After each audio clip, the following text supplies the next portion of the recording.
दोस्तों नमस्कार। आज हम एक बहुत ही महत्वपूर्ण टॉपिक के ऊपर चर्चा करने जा रहे हैं, बाल विकास।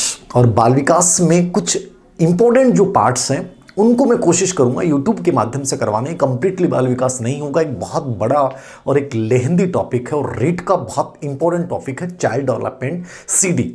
ठीक है, अब देखिए मैं हमेशा एक चीज़ बोलता हूँ, कोई भी चीज़ को पढ़ना है तो सबसे पहले माइंड में इमेजिनेशन करना है कि मैं जब बाल विकास पढ़ रहा हूँ, 10 घंटे का टॉपिक मुझे तैयार करना है, तो उस 10 घंटे के टॉपिक में से जब 4 से 5% मेरे रीट और सेटेट एग्जाम में आने वाले होते हैं, तो मैं कैसे उस टॉपिक की तह तक जाऊं, उस टॉपिक को कैसे बेहतरीन तरीके से तैयार करूं ताकि कहीं भी किसी भी प्रकार का कोई संदेह मेरे दिमाग में नहीं रहे कि हाँ साहब मैंने पढ़ लिया है, अब कोई दिक्कत नहीं है। तो दिमाग से एक तो भय को निकालना है, बड़ी पॉजिटिविटी के साथ पढ़ना है। कहीं भी आपके मन में ये तनिक भी संदेह नहीं होना चाहिए। बार बार स्टूडेंट कहते हैं सर पढ़ लिया, डर लग रहा है, डर लग रहा है। अरे डर क्यों लग रहा है आप लोगों को? पढ़ लिया तो अपने अंदर कॉन्फिडेंस क्रिएट करें कि आई एम बेटर, मैं बहुत अच्छी स्थिति में हूँ उन लोगों से जो अभी तक कुछ कर नहीं पा रहे हैं। तो आपको बहुत पॉजिटिव सोचना है। सिंपल सी थ्योरी यही है कि औरों से बेहतर बनने के लिए आपको थोड़ा सा माइंड में इमेजिनेशन करना पड़ेगा, अपने आप को बेटर के रूप में देखना पड़ेगा और साथ ही उन टॉपिक्स को आपको बेहतर गहराई के साथ तैयार करना पड़ेगा जहां आपको लगता है कि इनमें से पर्सन इस प्रकार से पूछे जा सकते हैं।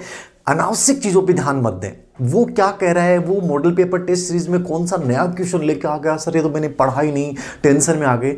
इन चीज़ों से हट जाओ, बेहतरीन तरीके से एग्जाम पैटर्न के अकॉर्डिंग कंप्लीट ज्ञान कोशिश प्राप्त करने की कोशिश नहीं करनी है। हमें वो चीज़ पढ़नी है जो एग्जाम पैटर्न के अकॉर्डिंग बहुत इंपॉर्टेंट है और जहाँ से क्वेश्चन पुटअप किए जाते हैं वो चीज़ें बेहद शानदार तरीके से तैयार करने। तो बाल विकास जो टॉपिक हम पढ़ते हैं, तो बाल विकास टॉपिक बहुत बड़ा टॉपिक है। चाइल्ड डेवलपमेंट की जब भी अपन बात करते हैं तो चाइल्ड डेवलपमेंट के पार्ट्स क्या हैं, चाइल्ड डेवलपमेंट की विभिन्न अवस्थाएं क्या हैं, बाल विकास में वंशानुक्रम वातावरण की भूमिका क्या है, प्लस तीनों अवस्थाएं शेष अवस्था, बाल्यावस्था और किशोर अवस्था में विशेषताओं के साथ साथ वहाँ एजुकेशन का प्रारूप क्या होगा, प्लस जो विशेष सिद्धांत हैं, चाहे वो जीन पियाजे हो, चाहे सिगमंड फ्राइड हो, चाहे इरिक इरिक्सन हो, चाहे ब्राउन फेनर का पारिस्थितिक परक सिद्धांत हो, चाहे सवेंगो के सिद्धांत हो, चाहे भाषा विकास सिद्धांत हो, चाहे नैतिक विकास के सिद्धांत हो, मतलब बहुत ज़्यादा डिटेल में हमें जाना पड़ता है। कुछ इंपॉर्टेंट चीज़ें जो मुझे लगता है कि मुझे आपको समझानी चाहिए, वो इस टॉपिक के माध्यम से मैं कोशिश करूँगा आपको समझाने की, और मुझे विश्वास भी है कि आपको समझ में आएगा और बहुत शानदार तरीके से समझ में आएगा। बस बिलीव आपको अपने ऊपर भी रखना है और मेरे ऊपर भी रखना है। देखिए सिंपल सी बात कर रहा हूँ मैं, जैसे बाल विकास टॉपिक आप पढ़ रहे हैं, तो बाल विकास टॉपिक पढ़ रहे हैं, सबसे पहले एक नॉर्मली वे में बता दूं, जब हम मनोविज्ञान पढ़ते हैं, साइकोलॉजी पढ़ते हैं, क्या पढ़ते हैं, मनोविज्ञान जब हम पढ़ते हैं, तो मनोविज्ञान क्या है, मनोविज्ञान की जब भी अपन बात करते हैं तो मनोविज्ञान की अपन बात करते हैं कि मनोविज्ञान क्या है, व्यवहार का वैज्ञानिक अध्ययन है।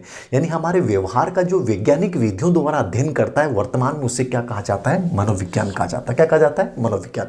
मनोविज्ञान की बहुत सारी ब्रांचेज हैं, मनोविज्ञान की बहुत सारी शाखाएं जिनको अपन प्रयुक्त मनोविज्ञान में बांट सकते हैं, अप्रयुक्त मनोविज्ञान में बांट सकते हैं, सामान्य मनोविज्ञान में बांट सकते हैं, असामान्य मनोविज्ञान में बांट सकते हैं। बहुत सारी ब्रांचेज हैं मनोविज्ञान की। उन्हीं में से एक मनोविज्ञान की एक ब्रांच आती है विकासात्मक मनोविज्ञान। कौन आता है साहब, विकासात्मक मनोविज्ञान। विकासात्मक मनोविज्ञान क्या है, तो विकासात्मक मनोविज्ञान की जब भी अपन बात करते हैं अपने जहन में सबसे पहले जीन पियाजे आता है कि साहब विकासात्मक मनोविज्ञान का जो अग्रणी है, विकासात्मक मनोविज्ञान का जो प्रतिपादक स्पेशली माना जाता है, वो किसको माना जाता है, पियाजे को माना जाता है। किसको माना जाता है, पियाजे को विकासात्मक मनोविज्ञान का अग्रणी माना जाता है। अब देखिए समझिएगा, विकासात्मक मनोविज्ञान की जब भी बात करेंगे अपन किसकी बात कर रहे हैं, जीन पियाजे। ठीक है, विकासात्मक मनोविज्ञान क्या है, देखो मनोविज्ञान तो क्या है, व्यवहार का जो वैज्ञानिक अध्ययन करता है वो क्या है, मनोविज्ञान है। ये तो मूल मनोविज्ञान। अब मनोविज्ञान के अंतर्गत बहुत सारे पार्ट हैं, जैसे अपने एजुकेशनल साइकोलॉजी पढ़ते हैं वैसे मनोविज्ञान के बहुत सारे पार्ट्स हैं। तो यहाँ पर बात करते हैं विकासात्मक मनोविज्ञान। तो विकासात्मक मनोविज्ञान क्या है, जो विकास की अवस्थाओं का अध्ययन करता है। अब इसमें अवस्थाओं का मतलब क्या हो गया, शैशवावस्था भी आ गई, बाल्यावस्था भी आ गई, किशोर अवस्था भी आ गई, प्रौढ़ावस्था भी आ गई। मतलब आपके पूरे विकास का जिसमें अपन अध्ययन करते हैं वो क्या है, विकासात्मक मनोविज्ञान है। यानी जन्म से लेकर और आपके प्रौढ़ अवस्था तक मान सकते हैं आप, एक प्रकार से जितनी भी अवस्थाएं उन सब का अध्ययन किसमें होता है, विकासात्मक मनोविज्ञान में होता है। जिसमें विकास की सभी अवस्थाओं का अध्ययन होता है वो विकासात्मक मनोविज्ञान है। अब इसी विकासात्मक मनोविज्ञान के अंतर्गत अपने एक टॉपिक पढ़ते हैं, बाल मनोविज्ञान या बाल विकास। ठीक है, चाइल्ड डेवलपमेंट। अब बाल विकास क्या है, सबसे पहले आपको ये समझना है। तो बाल विकास की जब भी आप बात करते हैं, चाइल्ड डेवलपमेंट की जब भी बात करते हैं, बाल विकास का तात्पर्य क्या है, बहुत सारे विद्वानों ने अलग व्याख्या की है। जेम्स ड्रेवर ये कहता है कि बाल विकास वह अध्ययन है जिसमें जन्म से लेकर जिसमें जन्म से लेकर परिपक्व अवस्था तक का अध्ययन करते हैं। किसने कहा? जेम्स ड्रेवर ने। तो ड्रेवर ने कहा कि जन्म से जिसमें अध्ययन करेंगे, जन्म से परिपक्व अवस्था तक का जो अध्ययन करेंगे वो क्या है? बाल विकास है। किसने कहा? जेम्स ड्रेवर ने कहा। आप सहमत हैं? नहीं। सहमत क्यों नहीं हो सकते? गलत है कि जन्म से थोड़ी होता है, बाल विकास की शुरुआत तो गर्भावस्था से हो जाएगी। तो ये परिभाषा क्या होगी? एक पक्षीय होगी। एक पक्षीय परिभाषा अमूमन नहीं पूछी जाती, इस चीज को याद रखिएगा, ठीक है। करो एंड करो ने कहा कि बाल विकास वह वैज्ञानिक अध्ययन है।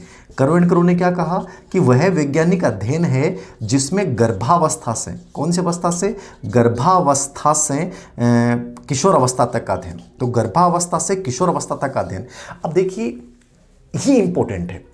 करो एंड करो वैसे ही मोस्ट इंपॉर्टेंट होता है डेफिनेशन के मामले में। हमेशा याद रखना, किसी भी टॉपिक को पढ़ रहे हो, करो एंड करो का इंपॉर्टेंट डेफिनेशन आती है। सबसे इंपॉर्टेंट डेफिनेशन के मामले में यही दो आदमी याद रखियो, ठीक है। तो इन्होंने कहा है कि मनोविज्ञान वह वैज्ञानिक अध्ययन है जिसमें गर्भाकाल से लेकर किशोर अवस्था के प्रारंभ तक का जो अध्ययन किया जाता है, गर्भाकाल से लेकर किशोर अवस्था के प्रारंभ का जो अध्ययन किया जाता है वो क्या है? आपका बाल विकास है। तो ये परिभाषा क्या होगी? इंपॉर्टेंट होगी। यानी बाल विकास जो शुरुआत होती है वो गर्भावस्था से होती है। ऐसी परिभाषा ब्रेक ने दी है। ब्रेक ने भी ये कहा कि बाल मनोविज्ञान वह अध्ययन है जिसमें जन्म पूर्व अवस्था से, उन्होंने एक नया शब्द जोड़ दिया ब्रेक ने, जन्म पूर्व अवस्था से और जो है वो परिपक्व अवस्था तक का जो अध्ययन है वो क्या है? बाल मनोविज्ञान है, बाल विकास है। किसने कहा? ब्रेक ने कहा, ठीक है।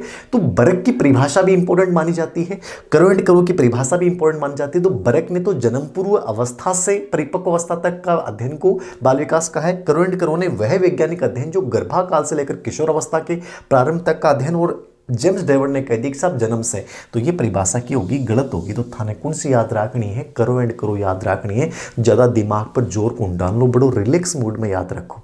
बाल विकास किसकी शाखा? विकासात्मक मनोविज्ञान। विकासात्मक मनोविज्ञान किसकी शाखा? मनोविज्ञान की शाखा। विकासात्मक मनोविज्ञान में क्या करते हैं? कंप्लीटली सब कुछ, पूरी अवस्थाओं का अध्ययन किया जाता है। लेकिन बाल विकास में हम किसका पढ़ेंगे?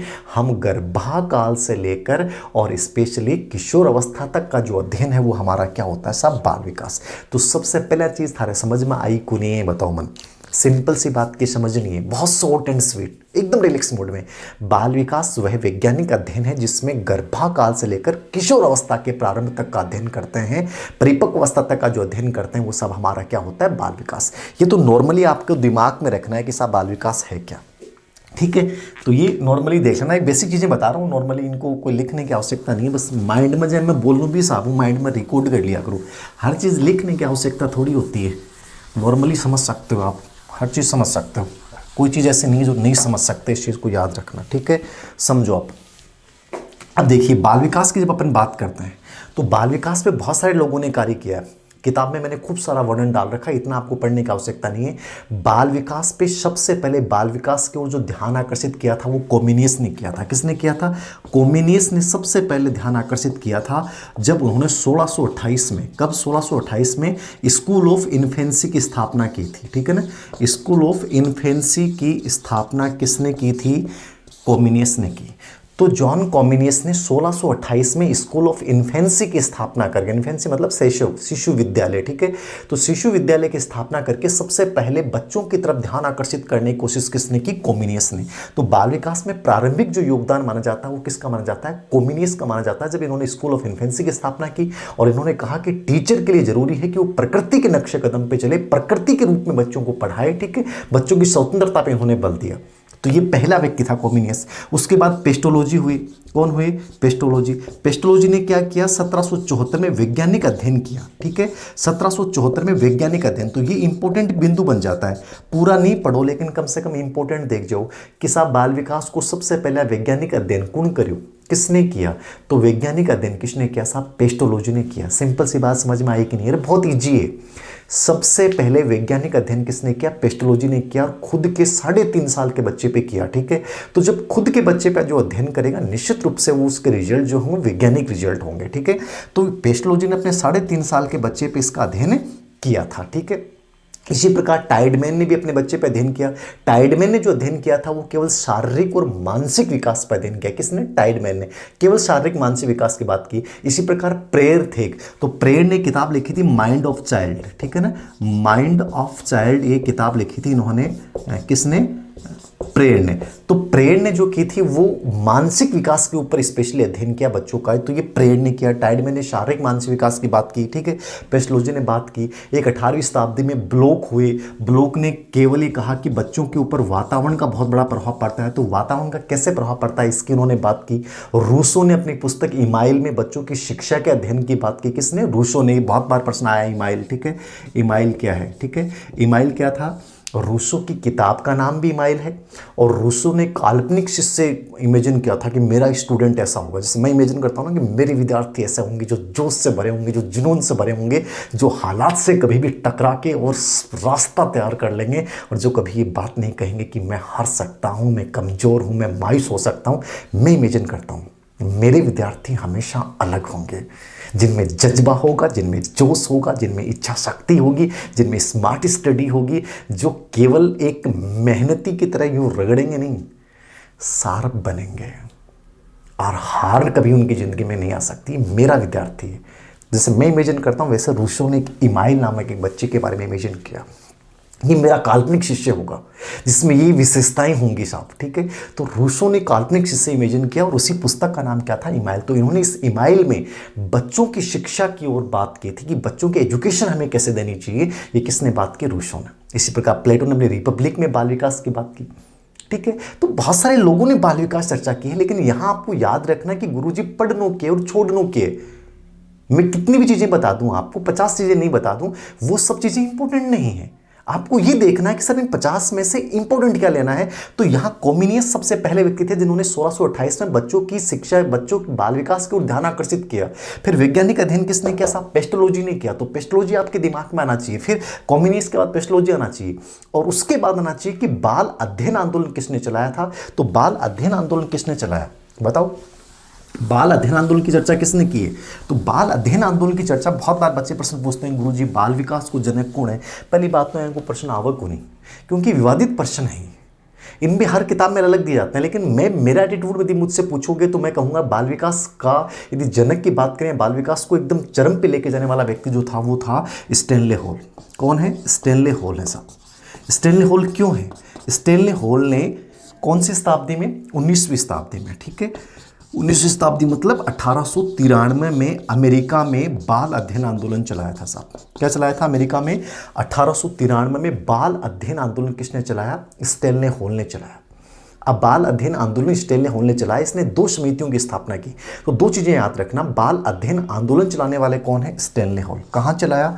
अमेरिका में चलाया, ठीक है। कब चलाया? 1893 में, या शताब्दी का नाम आ गया तो 19वीं शताब्दी में चलाया। इन्होंने 2 समितियां स्थापित की थी, एक बाल अध्ययन समिति और एक बाल कल्याण समिति। कौन कौन सी? बाल अध्ययन समिति और एक बाल कल्याण समिति।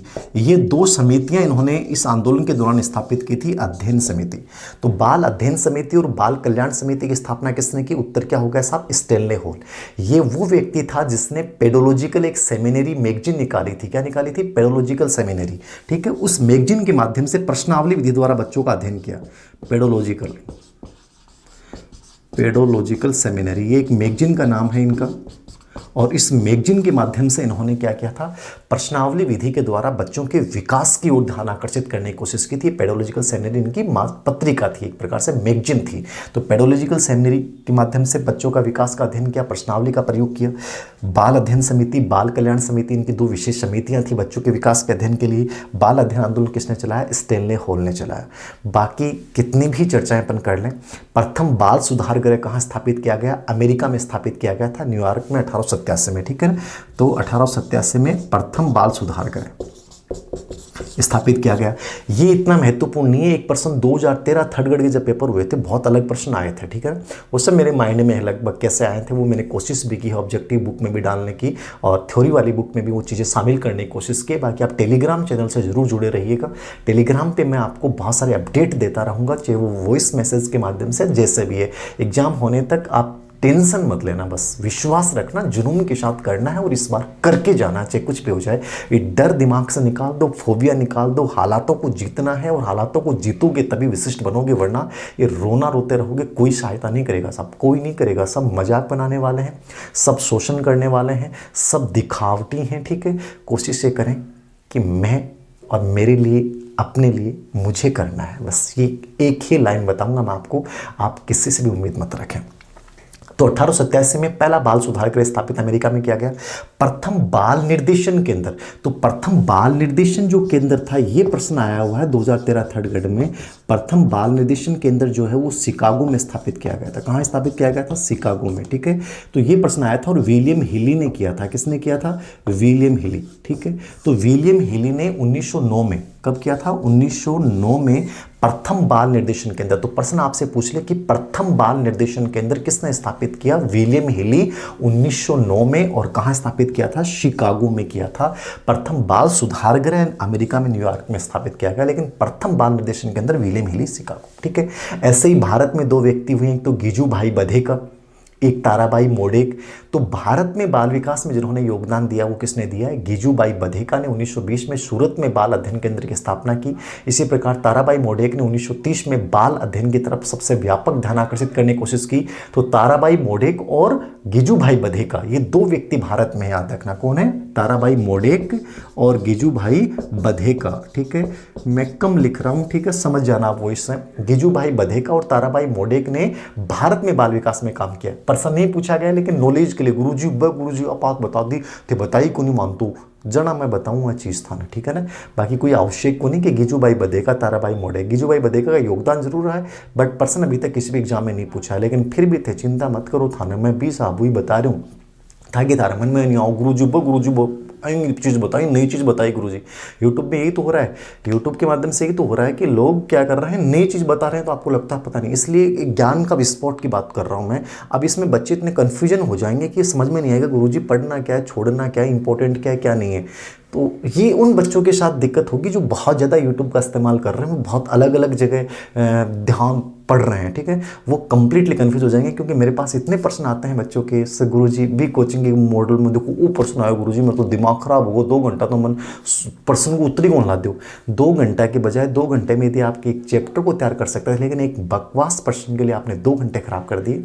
ऐसे बच्चों का भगवान भला करे। कौन भला करे? भगवान भला करे, क्योंकि उसके अलावा और कोई भगवान उनका भला कर भी नहीं सकता। खैर छोड़िए, अपन बात कर रहे हैं बाल विकास के, चाइल्ड डेवलपमेंट की। अब तक मैंने क्या पढ़ा है, शॉर्ट में एक बार समरी। बाल विकास विकासात्मक मनोविज्ञान की शाखा, विकासात्मक मनोविज्ञान मनोविज्ञान की शाखा। बाल विकास में किसका अध्ययन? गर्भाकाल से लेकर किशोर अवस्था तक का जो अध्ययन है, परिपक्व 18 वर्ष तक का जो अध्ययन है, वो क्या है? हमारा बाल विकास है। और बाल विकास की जब हम चर्चा करते हैं तो बाल विकास में बहुत सारे लोगों ने योगदान दिया है, ठीक है। तो इसमें आपको स्पेशली याद रखना है पेस्टोलॉजी, ठीक है, आपका ये कॉमिनियस, आपको स्टेनले हॉल और विलियम हीली प्रथम निर्देशन के अंदर, ये 4 चीज़ें आपको जरूर याद रखनी है। रूसो की पुस्तक इमाइल, ये अब तक जो पढ़ा है उसमें शॉर्ट एंड स्वीट आपको ये पढ़ना है साहब, ठीक है। अब अपन आगे की ओर चलेंगे। किसकी ओर चलेंगे? आगे की ओर। पहला पार्ट इसका मैं करवाऊंगा इसके माध्यम से। पहला पार्ट इसलिए करवा रहा हूँ कि उसमें बहुत कन्फ्यूजन रहता है और यहाँ से एक प्रश्न भी अमूमन आ जाता है, तो इसको थोड़ा सा अच्छे से देख के जाना आपको। और पहला पार्ट क्या है इसको समझिएगा। पहला पार्ट क्या, इसको आराम से समझिएगा। एक एक चीज मैं क्लियर करूंगा, टेंशन लेने की आवश्यकता नहीं है, तो मस्त रिया करो।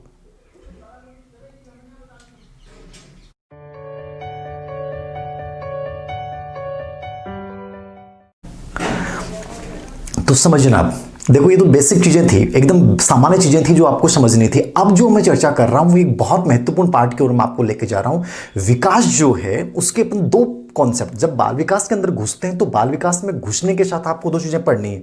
मैंने कहा कि बाल विकास में वंशानुक्रम वातावरण की भूमिका बहुत महत्वपूर्ण, पढ़ाने की आवश्यकता नहीं है, बहुत सिंपल है, आप देख सकते हैं, किताब समझ में आ जाएगा, ठीक है। बाल विकास की अवस्थाएं बहुत महत्वपूर्ण है, जिसमें जो अवस्थाओं के जो सिद्धांत हैं वो मोस्ट इंपॉर्टेंट, जिसमें कोहलबर्ग का नैतिक विकास सिद्धांत है, ठीक है। पियाजे मैंने आपको पढ़ा दिया है, आपको सिगमंड फ्राइड का मैंने ऑलरेडी आपको पढ़ा दिया है, इरिक एरिक्सन का मनोसामाजिक विकास सिद्धांत ये करवा दूंगा मैं, और कोहलबर्ग का भी करवा दूंगा, ठीक है। तो ये कुछ सिद्धांत बहुत इंपॉर्टेंट है, प्लस संवेगात्मक विकास जो उसको बहुत अच्छे से देख के जाना, प्लस भाषा विकास में किन्होंने किसने क्या बात की ये भी देख के जाना। बाकी तो पूरा विकास, मैंने कहा कि डेवलपमेंट बहुत इंपॉर्टेंट टॉपिक है, बाल विकास मोस्ट इंपॉर्टेंट टॉपिक है। लेकिन इंपॉर्टेंट चीज समझिए, 2 कॉन्सेप्ट हम पढ़ते हैं बाल विकास जब भी बात है, तो लगभग यहां से मैंने देखा कि प्रश्न जरूर पूछा जाता है, बड़े आराम से समझिएगा, रिलैक्स मूड में समझिएगा। ग्रोथ एंड डेवलपमेंट की जब अपन बात करते हैं, अभिवृद्धि क्या है, विकास क्या है। देखिए अभिवृद्धि क्या है, समझना आराम से। ग्रोथ क्या है, सबसे पहले इसके अर्थ की चर्चा कर लें। अभिवृद्धि क्या है, तो अभिवृद्धि क्या है? शरीर और उसके अवयव में होने वाला मात्रात्मक परिवर्तन है। सिंपल सी बात समझनी है, अभिवृद्धि क्या है? शरीर तथा उसके अवयव में होने वाला, ठीक है, शरीर तथा उसके अवयवों में होने वाला कौन सा परिवर्तन? मात्रात्मक जो परिवर्तन है, उस मात्रात्मक परिवर्तन को साहब आप क्या बोलेंगे? ग्रोथ बोलेंगे। क्या बोलेंगे? ग्रोथ। सिंपल सी बात समझना, अभिवृद्धि क्या है? शरीर और उसके अवयवों में होने वाला मात्रात्मक परिवर्तन अभिवृद्धि है। आपकी लंबाई बढ़ रही है, आपकी चौड़ाई बढ़ रही है, आपकी ऊंचाई बढ़ रही है, वजन बढ़ रहा है, ये सब आपका क्या है? ग्रोथ है। ये सब आपकी क्या है? ग्रोथ है। तो शरीर में होने वाला, उसके अवयवों में होने वाला मात्रात्मक जो परिवर्तन है साहब, उसको अपन क्या बोलेंगे? ग्रोथ बोलेंगे। विकास क्या है? तो विकास की जब भी अपन बात करेंगे, ये तो क्या हो गया? आपके शरीर और उसके अवयव, यानी शारीरिक विकास की बात कर रहा है केवल, और कौन से परिवर्तन की बात कर रहा है? मात्रात्मक। और ये विकास क्या है? विकास का शाब्दिक अर्थ ही परिवर्तन होता है। विकास का शाब्दिक अर्थ क्या होता है? परिवर्तन। ये केवल शरीर और उसके अवयवों की बात की है। विकास कहता है कि संपूर्ण शरीर में, समग्र दृष्टिकोण। ये आंशिक परिवर्तन की बात करता है, और ये किसकी बात करता है साहब? समग्र परिवर्तन की बात करता है। शरीर और मन में होने वाले सभी प्रकार के समग्र परिवर्तन क्या है? विकास है। तो इसमें क्या हो गया? शरीर और मन में, यानी मन में सब कुछ आ गया है। शरीर मन में होने वाले सभी प्रकार के समग्र परिवर्तन। अब समग्र परिवर्तन को मतलब क्या हुआ है? समग्र परिवर्तन को मतलब हुआ है कि शारीरिक विकास में परिवर्तन हो गया, मानसिक विकास में परिवर्तन हो गया, चेतना, चिंतन, समस्या समाधान, ठीक है, आपकी भाषात्मक विकास में बच्चा बोलना सीख रहा है, गामक एक्टिविटीज, मोटर स्किल डेवलपमेंट जो कर रहा है, मॉरल डेवलपमेंट जो नैतिक विकास बच्चा कर रहा है, सोशल डेवलपमेंट जो सामाजिक क्रियाएं बच्चा कर रहा है, ठीक है, इमोशनल डेवलपमेंट जो संवेगों का बच्चे में विकास हो रहा है, ये सब परिवर्तन साहब किस में आएंगे? विकास में आएंगे। जबकि ग्रोथ केवल ये कहता है कि शरीर और उसके अवयव, यानी कि एक प्रकार से हमारी जो कोशिकीय गुणात्मक वृद्धि है। इसलिए एक याद रखना, फ्रैंक ने, किसने? फ्रैंक ने इसकी जो डेफिनेशन दी थी वो क्या थी? कोशीय, ठीक है, कोशीय गुणात्मक वृद्धि ही अभिवृद्धि है, ठीक है। कोशीय गुणात्मक मतलब सेलुलर मल्टीप्लेक्शन। तो सेलुलर जो कोशिकाएं हमारी हैं, उनकी जो गुणात्मक वृद्धि है, लंबाई चौड़ाई, एक जो अंग विशेष में जो परिवर्तन हो रहा है, ठीक है, वो एक प्रकार से शारीरिक जो रूप में परिवर्तन हो रहा है, उसको इसने क्या कहा है? वृद्धि कहा है। तो कोशीय गुणात्मक वृद्धि को अभिवृद्धि किसने कहा है? फ्रैंक ने कहा है। इंपॉर्टेंट है, याद रखिए, कि याद रखोगा। कोशीय गुणात्मक वृद्धि ने, सेलुलर मल्टीप्लेक्शन को अभिवृद्धि किसने कहा है? फ्रैंक ने कहा है। अब जब अपन विकास की बात करते हैं, मैं अर्थ समझा रहा हूँ, थारे समझ में आ रहे हो, नहीं आ रहे हो? सिंपल वे में समझो रहा, बहुत ईजी वे में समझो, कुछ भी नहीं। अभिवृद्धि क्या है? शरीर और उसके अवयव में होने वाला मात्रात्मक परिवर्तन, लंबाई चौड़ाई ऊंचाई में जो बढ़ोतरी हो रही है, बात हरी की है, ग्रोथ है। विकास क्यों है? विकास का मतलब क्या होता है? तो विकास का मतलब ये होता है कि मेरी शरीर में होने वाला, मन में होने वाला, मेरे भावनाओं में होने वाला, मेरे नैतिक विकास में होने वाला, मेरे सामाजिक विकास में होने वाला हर प्रकार का परिवर्तन जो है वो साहब विकास है। नहीं, विकास को शाब्दिक अर्थ पूछा 2013 थर्ड में प्रश्न आ गया, विकास का शाब्दिक अर्थ क्या है? तो विकास का शाब्दिक अर्थ है परिवर्तन। विकास का शाब्दिक अर्थ क्या है? परिवर्तन, चेंज, और एवरीथिंग, मतलब हर चीज में चेंज, हमारे शरीर के हर पक्ष में चेंज, समग्र चेंज जो है वो एक प्रकार से किस में आएगा? होल चेंज किस में आ जाएगा? वो विकास में आ जाएगा। समझ में आई को नहीं? बहुत सिंपल भाषा में समझनी है। समग्र परिवर्तन शब्द विकास का दूसरा अर्थ है, ठीक है। तो ये संपूर्ण परिवर्तन है, समग्र परिवर्तन है। और इसका शाब्दिक अर्थ क्या होता है साहब? इसका शाब्दिक अर्थ होता है परिवर्तन। ये विकास शब्द को अर्थ क्या है? 2013 थर्ड ग्रेड में आया हुआ प्रश्न है, विकास शब्द का अर्थ क्या है? तो विकास शब्द का अर्थ है परिवर्तन। सिंपल सी बात है, समझ में आई। अब देखो, विकास के ऊपर डेफिनेशन बहुत पूछता है, और डेफिनेशन में आपको एक सिंपल सी बात बता दूं कि थाने में 10 डेफिनेशन बताऊं, 15 बताऊं, पढ़ने की आवश्यकता को नहीं। हर टॉपिक में कुछ व्यक्ति विशेष होते हैं, वो इंपॉर्टेंट होते हैं, और एक अच्छे पढ़ाने वाले को और एक अच्छे पढ़ने वाले को दोनों को पता होता है कि इस टॉपिक में इंपॉर्टेंट डेफिनेशन कौन सी बनती है। बाल विकास की जब भी अपन बात करते हैं, बाल विकास में सबसे इंपॉर्टेंट जिन्होंने बाल विकास पे बहुत बड़ा कार्य किया, वो किसने किया? हडलोक ने। किसने किया? हडलोक। हडलोक कौन है? आदमी है कि लुगाई है? बता दो रे, महिला है, ठीक है। तो हडलोक महोदया ने जो अध्ययन किया है बाल विकास में, तो विकास की इन्होंने 2 डेफिनेशन दी, और वो दोनों डेफिनेशन कम से कम 11 या 12 बार एग्जाम में आ गई। कम से कम 11-12 बार एग्जाम में आ गई। इससे आपको आइडिया लग जाएगा यार हडलोक की डेफिनेशन कितनी इंपॉर्टेंट है। इन्होंने 2 डेफिनेशन दी, दोनों को समझ लो, बहुत इंपॉर्टेंट है। विकास के बारे में इन्होंने क्या कहा है, विकास के बारे में इन्होंने क्या समझ लो, ठीक है। हडलोक ने, किसकी बात कर रहा हूँ मैं? हडलोक ने। अर्थ तो समझ में आई गो था। अरे ना हो तो आओ भी कौन की इलाज हो बताओ भी को कितो जोड़ लगा रहे हूँ, ठीक है, कितो कोशिश कर रहे हूँ साधारण संसाधना के माध्यम से अगर हम बना बुनूँ कि बॉर्डर ऐं नॉर्मल सो काम काट दूँ, फिर भी थारा समझ में नहीं आवे की इलाज हो उसके बताओ थे। समझो हरलोक ने क्या कहा है, हरलोक ने दो डेफिनेशन दी हैं, ठीक है, इनकी परिभाषाएं बहुत महत्वपूर्ण है, याद रखना, मैंने कहा कि मोस्ट इंपॉर्टेंट है। हरलोक कहती है, हरलोक महोदय कहती है कि नवीन विकास किसको व्यक्त करता है, नवीन विशेषता व नवीन योग्यता को, ठीक है, नवीन विशेषता व नवीन योग्यता को व्यक्त करता है कौन, विकास। एक तो यह इंपॉर्टेंट डेफिनेशन है, कई बार आगे प्रश्न क्या पूछेगा, विकास व्यक्ति में नवीन विशेषताओं नवीन योग्यताओं को प्रस्फुटित करता है, व्यक्त करता है, उद्गमित करता है, ये कथन किसका है, हरलोक का। नवीन विशेषता और नवीन योग्यताओं को उद्घाटित करता है, आगे खाली रहेगा ऑप्शन दे देगा ग्रोथ, विकास और कोई नाम दे देगा मन, आपका उत्तर क्या होगा, विकास। परिभाषा को कैसे पूछ सकता है, समझ में आनी चाहिए कि व्यक्ति में नवीन योग्यता और नवीन विशेषताओं को व्यक्त करने को किसने कहा, विकास कहा है, हरलोक। इंपॉर्टेंट डेफिनेशन याद रखियो, नवीन योग्यता और नवीन विशेषता। क्लियर है बात।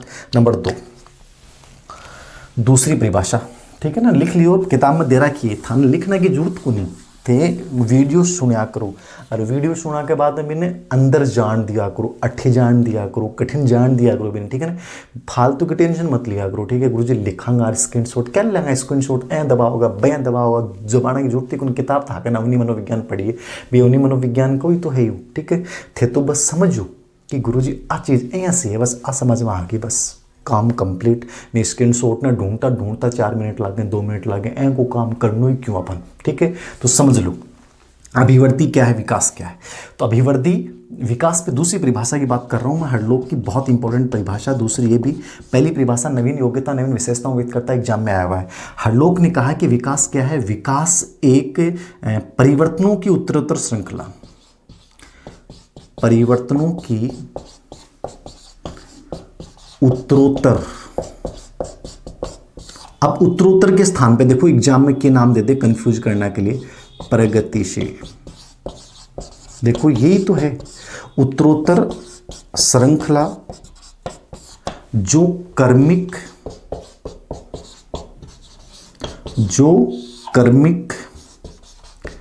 व्यवस्थित कर्मिक होती है, जो व्यवस्थित होती है, सुसंबद्ध होती है, सुसंबद्ध,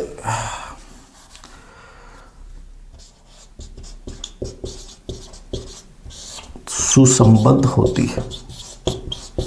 समझ लो बहुत बढ़िया डेफिनेशन है, बहुत आराम हो समझियो, एक एक चीज़ ना समझियो, ठीक है। जितनी मेहनत कर रहे हो मेरे को प्रतिफल मिलना चाहिए मन। प्रतिफल को मतलब को नहीं है कि मेरे कोई पैसा आऊँगा, मैं लगभग तो वीडियो पर ऐड बंद कर रखे हैं, ठीक है ना, कुछ कुछ वीडियो पे ऐड है, बाकी मेरे अनुसार नहीं है, ठीक है ना। कोशिश मैंने की है, फिर भी कोई हो आपको दिक्कत हो रही हो तो वो भी बंद कर दूंगा, टेंशन लेने की आवश्यकता नहीं है। समझो बस पढ़ो आपने, परिवर्तनों की उत्तरोत्तर श्रृंखला, ठीक है। परिवर्तनों की कौन सी श्रृंखला, उत्तरोत्तर। उत्तरोत्तर के स्थान पे क्या बोल सकते हैं, प्रोग्रेसिव। अब प्रोग्रेसिव को मतलब क्या है कि जो परिवर्तन होते हैं ना वो बढ़ते जाते हैं, ठीक है ना। शेष अवस्था में जो चीजें मानसिक क्रियाएं की थी, बाल्यावस्था में वो और अच्छी मानसिक क्रिया करेगा, किशोर अवस्था में और अच्छी करेगा, मतलब उनमें उत्तरोत्तर क्या हो रहा है, सुधार हो रहा है, इसको बोलते हैं प्रोग्रेसिव, प्रोग्रेसिव चेंज, याद रखना, ठीक है। तो परिवर्तनों की उत्तरोत्तर श्रृंखला यानी निरंतर जो है वो उसमें आप में सुधार होता जाएगा, कुछ न कुछ नया आप लेते जाओगे, कुछ न कुछ अच्छा आप करते जाओगे, ठीक है। जो कर्मिक रूप से होती है, कर्मिक को समझोगे, कर्मोत्तर प्रक्रिया। कर्मिक को मतलब है शेष अवस्था में जो लक्षण आने चाहिए वो शेष अवस्था में आएंगे, बाल्यावस्था में आएंगे वो बाल्यावस्था में, किशोर अवस्था में। ऐसा नहीं कि शेष अवस्था में किशोर अवस्था लक्षण सीधे आ जाएंगे, नहीं। बच्चे को जो शेष अवस्था में व्यवहार करना चाहिए वो शेष अवस्था में करेगा, बाल्यावस्था में, मतलब एक सीक्वेंसिंग प्रक्रिया चलेगी, याद रखना, ठीक है। व्यवस्थित रूप से चलेगी, एक निर्धारित पैटर्न के अकॉर्डिंग चलेगी। सुनिश्चित प्रतिमान होता है, सुनिश्चित प्रतिमान क्या होता है, सिर से पैर की ओर, निकट से दूर की ओर, जिसको प्रोक्सिमी डिस्टल बोलते हैं, वो सेफेलोकैड्यूल बोलते हैं, ठीक है। तो सिर से पैर की ओर चलता है, प्रोक्सिमेटली मतलब केंद्र से दूर की ओर चलता है, और क्या चलेगा, सामान्य से विशिष्ट की ओर। ये एक सुनिश्चित प्रतिमान होता है, एक व्यवस्थित प्रतिमान होता है, उसके अकॉर्डिंग चलेगा, ठीक है। और सुसंबद्ध, सुसंबद्ध का मतलब होता है विकास के सभी प्रतिमान आपस में कोरिलेटेड होते हैं। विकास जो होता है वो दूसरे विकास से जुड़ा हुआ होता है। शारीरिक विकास अच्छा होगा, मानसिक विकास अच्छा होगा, मानसिक विकास अच्छा होगा, संवेगात्मक विकास अच्छा होगा, संवेगात्मक विकास अच्छा होगा, भाषात्मक विकास में अच्छा होगा। तो कर्मिक रूप से होता है, जिस अवस्था में जिसे आनी चाहिए वो चीजें आएंगी। व्यवस्थित रूप से एक निर्धारित पैटर्न के अकॉर्डिंग चलता है, सुसंबद्ध होता है, अन्य विकास से जुड़ा हुआ होता है, प्रगतिशील होता है। और लास्ट में एक लाइन दी है, परिवर्तनों की उत्तरोत्तर श्रृंखला जो कर्मिक, व्यवस्थित, सुसंबद्ध होती है परिपक्वता व अनुभव के परिणाम स्वरूप। यानी एक शब्द वो जोड़ा है, इस परिभाषा को मैंने, बड़ी परिभाषा थी, इसको शब्दों में उलझा दिया है। परिपक्वता व अनुभव के परिणाम स्वरूप होती है। किसके परिणाम स्वरूप होती है प्रक्रिया? परिपक्वता व अनुभव के परिणाम स्वरूप। तो यह परिभाषा याद करनी है, सिंपल वे में समझो रहे, एकदम नॉर्मल वे में समझ लो।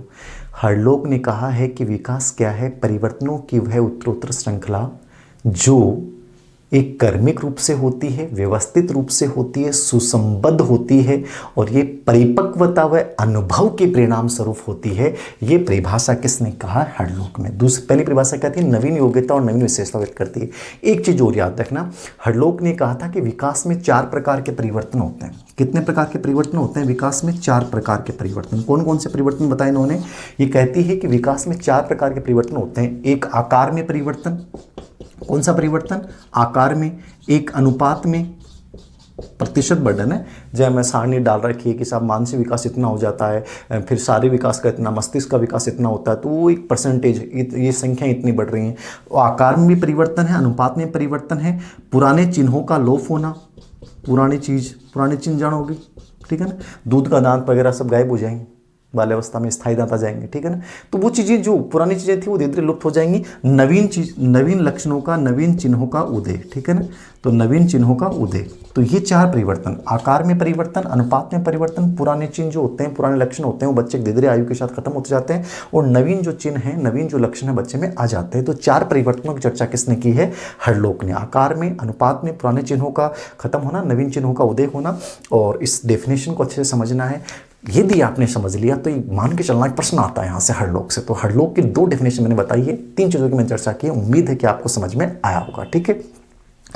अब देखो, ग्रोथ एंड डेवलपमेंट की शॉर्ट में चर्चा कर लो, अंतर की चर्चा कर रहा हूँ मैं, ठीक है। ये देख लेना आप नॉर्मली, बाकी आपने सुन लिया है तो कोई दिक्कत आएगी नहीं, ठीक है। स्क्रीनशॉट लो तो थारी मर्जी है, बाकी मैं टाइम दूँ कौन था, कम ही दूँ टाइम है ही नहीं ज़िंदगी में, टाइम के बारे में ज़्यादा सोचना ही नहीं है, ठीक है ना। टाइम बहुत महत्वपूर्ण, याद रखना।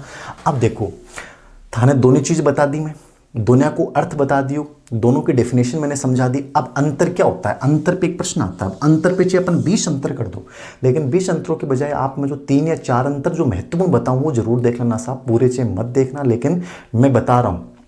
कई बार होना गुरु जी 20 अंतर बता दियो, और रो बाप रे गुरु जी खूब लिया, और नया तो पहली बार नया पढ़ा, 20 पढ़ा, 20 में टाइम लगे 1 घंटों, प्रश्न 3 या 4 से आवे।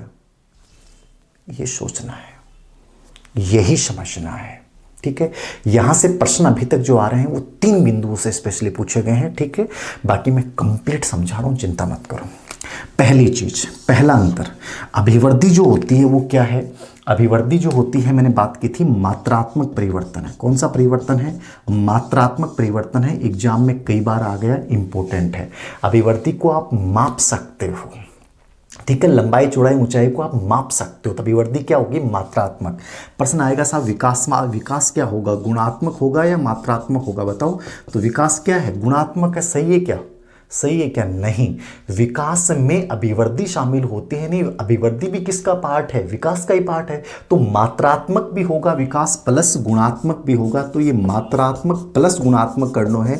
एग्जाम में यदि प्रश्न आ जाए और ऑप्शन में दोनों हैं तो आपको दोनों करने हैं, लेकिन मान लीजिए ऑप्शन में है ही नहीं मात्रात्मक, तो आप गुणात्मक कर सकते हैं। मूल रूप से गुणात्मक होता है, लेकिन दोनों आए तो आपको दोनों ही करने हैं। अभिवृद्धि स्पेशली मात्रात्मक, विकास मात्रात्मक गुणात्मक। क्या अभिवृद्धि को प्रत्यक्ष रूप से देखा जा सकता है? निश्चित रूप से प्रत्यक्ष रूप से देखा जा सकता है, ठीक है ना। यानी दिखती है थारी लंबाई चौड़ाई ऊंचाई, ठीक है, सब कुछ दिखो और कितो लंबो हो देखो कितो मोटो हो, ठीक है ना। तो दिखे वो आदमी, प्रत्यक्ष रूप से दिखती है अभिवृद्धि, ठीक है। और विकास क्या? विकास को केवल अपना अनुभव कर सकते हैं। आप क्या कर सकते हैं? विकास को प्रत्यक्ष रूप से दिखता नहीं है। आपके जो सवेंग हैं, आपके जो सोशल डेवलपमेंट है, जो आपका मॉरल डेवलपमेंट है, वो बहुत कम बाह्य रूप से परिलक्षित होता है। आप ज़्यादा जानते हो मानसिक विकास को, हाँ कुछ तो प्रकट होगा वो, ठीक है, लेकिन इसकी तरह प्रत्यक्ष रूप से नहीं होता है, ठीक है। तो इसलिए इसको अनुभव कर सकते हैं और इसको प्रत्यक्ष रूप से देख सकते हैं। इसी के साथ ये जुड़ी हुई विशेषताएं तीनों एक प्रकार से। क्या अभिवृद्धि बाह्य या आंतरिक है? तो जो प्रत्यक्ष होती है वो क्या होती है? बाह्य होती है। क्या होती है? बाह्य होती है, ठीक है। और विकास को क्या माना गया है? आंतरिक माना गया है। विकास को क्या माना गया है? आंतरिक माना गया है। अब कई बच्चा कहते हैं गुरुजी बाह्य आंतरिक दोनों उसके, देखो मेरा विचार बता रहा हूँ, किताब ये कहती है बाह्य आंतरिक, मेरा विचार कहता है कि विकास को आप बाह्य और आंतरिक दोनों कह सकते हो, क्योंकि अभिवृद्धि किसका पार्ट है? विकास का पार्ट है। तो बाह्य भी हो गया आंतरिक भी हो गया, लेकिन मूल रूप से विकास क्या होता है? आंतरिक। ये क्या माने गई? बाह्य माने गई। चौथा अंतर इंपॉर्टेंट अभी तक जो मैंने बताया वो ये है, मात्रात्मक प्लस मात्रात्मक गुणात्मक। नंबर 2 पे अभिवृद्धि कब तक चलती है? तो अभिवृद्धि कब तक चलती है? किशोर अवस्था तक। ग्रोथ का एक निर्धारित समय है, ठीक है ना। यानी 18 वर्ष तक जो है वो आपकी अभिवृद्धि चलेगी, किशोर अवस्था चलेगी, निर्धारित समय तक चलेगी, एग्जाम में आया हुआ है। विकास कब तक चलता है? निरंतर। आपका अधिगम और विकास दो ऐसी प्रक्रिया हैं जो कभी रुकेगी नहीं। विकास जिंदगी भर चलेगा, अधिगम भी जीवन पर्यंत चलता है। विकास की शुरुआत कहाँ से होती है? बहुत बारी प्रश्न आ गया 2013 थर्ड ग्रेड में 2-3 डिस्ट्रिक्ट से प्रश्न था, विकास कब प्रारंभ होता है? जन्म से? कई बच्चों दिमाग में गुरु जन्म में बाद में होता होगा, नहीं, गर्भावस्था से विकास प्रारंभ होता है। बहुत सारे अध्ययन आए, हमने महाभारत में पढ़ा है, चक्रव्यूह की जो भेदन की क्षमता है वो इसी प्रकार। अभी एक कोरोना पे एक रिपोर्ट आ रही थी कि माँ से, तो ऐसी चीज़ें प्रभावित करती हैं, याद रखना, ठीक है ना। तो विकास गर्भावस्था से प्रारंभ होता है। एक प्रश्न पूछ ले कि विकास पहले प्रारंभ होता है कि ग्रोथ पहले प्रारंभ होती है? तो विकास ग्रोथ से पहले प्रारंभ होता है। नई चीज होगी, याद रखना। कोई क्या कहता है उसको छोड़िए, मैं क्या कह रहा हूं सुनिएगा आप, ठीक है। मैं श्रेष्ठ नहीं हूं, अच्छा हूं, बस मैं ही श्रेष्ठ हूं, ये फीलिंग्स गलत है। मैं कह देता हूं यार मैं अच्छा हूं, मैं मानूंगा अच्छा अपने आप को, मेरा स्वाभिमान है, मेरा आत्मविश्वास है, मैं अच्छा हूं, ठीक है। लेकिन मैं कह दूं कि गुरुजी मैं ही अच्छा हूं, मेरे जो है वो दूसरों कोई को नहीं, तो वो मेरा अभिमान है और ये मैं नहीं कह सकता कि मैं ही सबसे श्रेष्ठ हूं। लेकिन मैं एक आइडिया मेरे अकॉर्डिंग मैंने जो अध्ययन किया उसका बता रहा हूं कि ये सही है कि विकास अभिवृद्धि से पहले प्रारंभ होता है, याद रखना, ठीक है। तो अभिवृद्धि कहां तक चलेगी? किशोर अवस्था तक। और विकास कहां तक चलेगा? जीवन पर्यंत चलेगा। ये दूसरा अंतर इंपॉर्टेंट है। तीसरा, अभिवृद्धि शारीरिक परिवर्तन इंपॉर्टेंट है। अभिवृद्धि केवल शारीरिक परिवर्तन को व्यक्त करता है, जबकि विकास में सभी परिवर्तन आएंगे। साहब कौन से परिवर्तन आएंगे? सभी प्रकार के परिवर्तन। ग्रोथ में केवल फिजिकल चेंज है, याद रखना, इंपॉर्टेंट है। कई बार आ गया अभिवृद्धि शब्द का प्रयोग कौन से परिवर्तनों के लिए करेंगे? तो अभिवृद्धि शब्द का प्रयोग शारीरिक के करोगे, मानसिक करोगे, संवेगात्मक करोगे, उपयुक्त सभी, केवल शारीरिक परिवर्तन।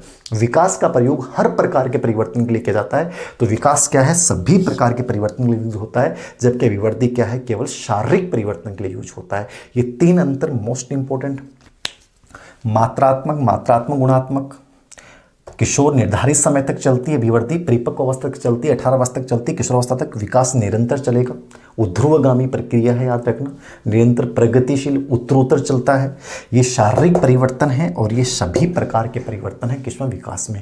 ये तीन अंतर, इसको प्रत्यक्ष देखा जा सकता है, इसको अनुभव करते हैं। ये बाह्य आंतरिक ये इतने महत्वपूर्ण नहीं है, लेकिन तीन अंतर जरूर याद रखियो। अभी और अंतरों की भी अपन चर्चा कर रहे हैं। ये समझ में आ गया ना? मात्रात्मक गुणात्मक, निर्धारित समय तक, लगातार, केवल शारीरिक परिवर्तन, सभी प्रकार के परिवर्तन। आगे देखो ग्रोथ के अंदर और क्या उसके देखो, ग्रोथ जो होती है वो एकीकृत होती है कि नहीं होती है, और विकास का एकीकृत होता है। तो देखिए ग्रोथ अभिवृद्धि जो होती है, चौथे अंतर, पांचवा अंतर जो भी है उसकी बात कर रहा हूं। अभिवृद्धि जो होती है वो एकीकृत नहीं होती है, यानी सभी पक्षों को साथ लेके नहीं चलती है ग्रोथ, जबकि विकास जो होता है वो समन्वित होता है, एकीकृत होता है, सभी पहलुओं को आपस में सुसंबंधित करके चलता है। इसलिए विकास को हडलोक ने क्या कहा था? एकीकृत कहा था, ठीक है। तो विकास जो होता है वो एकीकृत होता है, लेकिन ग्रोथ जो है वो एकीकृत नहीं होती। इस चीज को याद रखना, ठीक है ना। वो केवल फिजिकल चेंज से संबंधित है, इसलिए उसको एकीकृत नहीं माना गया, इसको एकीकृत माना गया है। छठा अंतर आपको याद रखना है कि जो ग्रोथ होती है वो मापन का विषय है। किसका विषय है? मापन। मापन क्या है? कितना, कितना है, ठीक है ना। तो कितने की बात करता है वो, ग्रोथ बात करता है। और ये किसका विषय है, ये आकलन और मूल्यांकन का विषय है। विकास का केवल आकलन किया जा सकता है, मूल्यांकन किया जा सकता है, श्रेष्ठ है, निर्णय दिया जा सकता है। तो विकास में आकलन और मूल्यांकन की बात की जाती है, और इसमें किसकी बात की जाती है, मापन की बात की जाती है, याद रखना, ठीक है। 7 नंबर पे अपन बात कर रहे हैं, ये संरचनात्मक परिवर्तन से संबंधित है, ठीक है। कौन से परिवर्तन, संरचनात्मक। जो कोशिकीय की गुणात्मक वृद्धि की अपन बात की थी, जो परिमाणात्मक की अपने बात की थी, वो सब इसी में आता है, ठीक है ना। तो ये संरचनात्मक परिमाणात्मक की बात करता है, याद रखना। स्ट्रक्चरल चेंजेस से बात करता है, ये आकार, लंबाई, चौड़ाई, गुणा, कोशिकीय की गुणात्मक वृद्धि, वो सब ये चीज़ है। और ये किसकी बात करता है, संरचनात्मक। तो इसमें भी होगा क्योंकि इसका पार्ट है, ठीक है। लेकिन संरचनात्मक के साथ साथ आपको क्या याद रखना है, ये कार्यात्मक, ठीक है, कार्य कुशलता, ठीक है, इनसे इसका संबंध है, योग्यता, इनसे इसका संबंध है। तो याद रखना, अभिवृद्धि केवल संरचनात्मक परिमाणात्मक से संबंधित रखती है, लेकिन विकास का संबंध संरचनात्मक के साथ साथ कार्य कुशलता से है, आपकी योग्यताओं से है, आपकी क्षमताओं से है। किसका संबंध, विकास का। तो संरचनात्मक के साथ कार्यात्मकता, कुशलता, योग्यता, इनसे जो संबंध रखता है वो आपका विकास है, और ये संरचनात्मक परिवर्तन है। आगे देखिए, समझ में आ रहा है ना। ये एकीकृत नहीं होती, एकीकृत होता है। इसका मापन संभव है, इसका आकलन और मूल्यांकन किया जाता है। ये संरचनात्मक परिवर्तन, परिमाणात्मक परिवर्तन, ये कार्यात्मक और संरचनात्मक दोनों परिवर्तन। आगे देखिए साहब, और अंतर भी क्या हो सकता है, क्या कोई और क्या लग रहा है आपको। एक अंतर और बताऊंगा मैं, जो आपको स्पेशली देखना है। ये जो होता है वो रचनात्मक परिवर्तन, इसमें रचनात्मक परिवर्तन ही शामिल किए गए हैं, रचनात्मक परिवर्तन, ठीक है। यानी बढ़ोतरी जो है, बढ़ना जो है, ठीक है, नवीन जो लक्षण आपके आ रहे हैं, ठीक है, वो रचनात्मक परिवर्तन, यानी केवल रचनात्मक ही माने गए हैं अभिवृद्धि में। और विकासात्मक में रचनात्मक के साथ विनाशात्मक भी माने गए हैं। रचनात्मक भी होता है और ये विनाशात्मक भी हो सकता है। विकास आपका गलत दिशा में भी हो सकता है, याद रखना। आपका कोई भी विकास का पहलू किसी भी गलत दिशा में भी जा सकता है। तो इसमें रचना और विनाश दोनों चीजें परिवर्तन शामिल हो सकते हैं, और इसमें केवल रचनात्मक परिवर्तन शामिल होंगे। तो ये एक 8वां डिफरेंस आप इसमें देख सकते हैं। इसके अलावा तो बहुत सारी चीजें हैं। जब विकास सिद्धांत की मैं चर्चा करूंगा, अभिवृद्धि जो होती है वो रेखीय होती है, सीधी चलती है, और ये क्या चलती है, स्पाइरल चलती है, वर्तुलाकार होता है, ठीक है ना।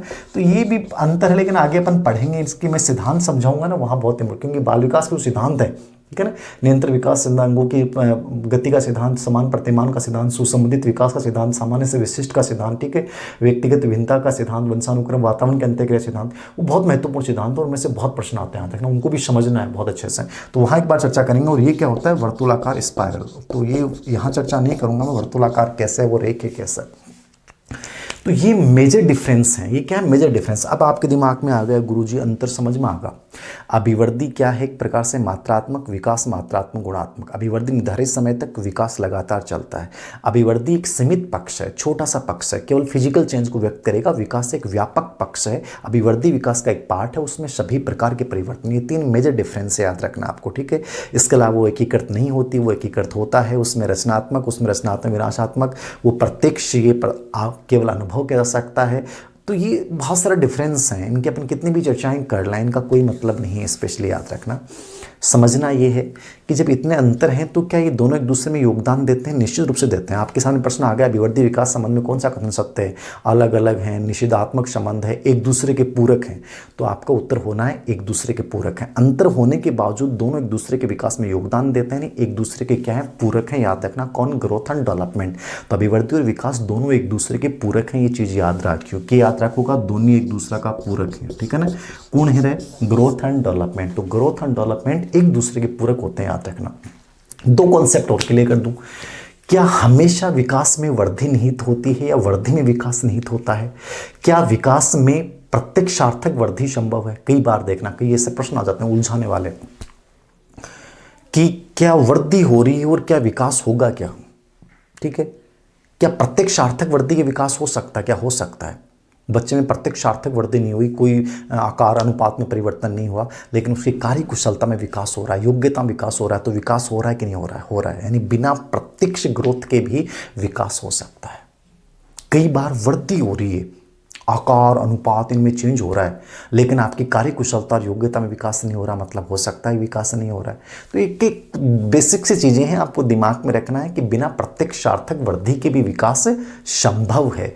विकास में क्या लचीलापन संशोधन हो सकता है? निश्चित रूप से हो सकता है। आप में कोई चीज़ कम थी, पहले आपने बहुत कोशिश की और उसको बहुत इम्प्रूव कर लिया, तो आप इम्प्रूव कर सकते हैं। लचीला होता है, विकास संशोधन योग्य होता है, याद रखना। और विकास वंशानुक्रम वातावरण दोनों की अंतः क्रिया का परिणाम होता है, याद रखना। वैसा अभिवृद्धि पे भी प्रभाव दोनों का ही पड़ता है, लेकिन विकास स्पेशली वंशानुक्रम वातावरण, अभिवृद्धि ज़्यादा वंशानुक्रम ज़्यादा प्रभावित होती है। इसके साथ विकास ऐतिहासिक दशाओं से प्रभावित होता है, सामाजिक सांस्कृतिक दशाओं से प्रभावित होता है, ठीक है। तो ये बेसिकली चीज़ें हैं जो आपके माइंड में आपको रखनी है। विकास हमेशा निरंतर चलेगा, इस चीज़ को याद रखना है। और विकास में परिवर्तन शामिल है, विकास में कार्य कुशलता, कार्य योग्यता शामिल है, और विकास वातावरण के साथ अंतःक्रिया का नाम माना जाता है। विकास को स्पेशली परिवर्तन शब्द से अपन संबोधित करते हैं, और विकास गर्भावस्था से प्रारंभ हो जाता है। तो ये था ग्रोथ एंड डेवलपमेंट का कॉन्सेप्ट। उम्मीद करता हूँ कि आपको समझ में आया होगा, और नहीं भी आया होगा तो मैंने तो अपना कार्य कर ही दिया। फिर भी कोई बात नहीं, फिर भी कोई दिक्कत हो कमेंट बॉक्स में दीजिएगा, और कम से कम वीडियो को शेयर ज़रूर कर दिया करो, नए लोगों तक पहुंचाया करो। वो मेरे लिए रीइंफोर्समेंट होगा कितने लोगों तक, कितने अच्छे बच्चों तक ये चीज़ें पहुंचती हैं। तो कम से कम सेल्फिश इतने भी मत बनो कि देख लिया कि औरन क्यों फ़ायदो हुए, आप ही देख लें अकेला। ये सोच संकीर्णता की ओर व्यक्त करती है। हमें परोपकार करना है, और निश्चित रूप से करेंगे, कोई फ़र्क नहीं पड़ता है इससे कि कितने लोग देखते हैं, कितने लोग लर्न करते हैं, वो सबसे महत्वपूर्ण बात है। Thank you very much.